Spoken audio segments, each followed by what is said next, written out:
यांचं एक वाक्य खूप आवडतं की ते म्हणतात, म्हणजे हेडमास्टरांना जे पत्र लिहिलेलं आहे त्याच्यातली शेवटची ओळ खूप छान आहे. त्या आधीच्या ओळी खूप छान आहे. वसंत बापटांनी त्याचा खूप सुंदर अनुवाद केलेला आहे. प्रत्येक शिक्षकाने प्रत्येक पालकाने वाचावं असं ते पत्र आहे.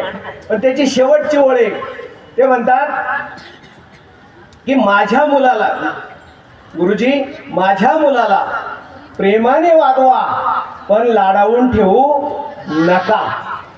पालकांनी ही गोष्ट लक्षात घ्यायला पाहिजे की प्रेमाने वागवणं वेगळं असतं आणि लाडावून ठेवणं वेगळं आहे. शिक्षकाने सुद्धा पालकाने सुद्धा हे लक्षात घ्यावं लागणार.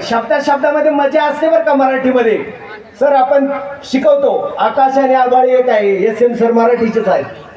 आकाश आणि आभाळी एक आहे असं समानार्थी शब्द आपण सांगतो, पण मराठीतली जादू सांगतो तुम्हाला. आकाश कसं असतं, जे सताड मोकळं असतं निळशार ते आकाश, आणि जे काळ्या कुट्ट ढगांनी गच्च भरून येतं ना ते असतं आभाळ. आवड आणि पसंती एक नाही बरं का.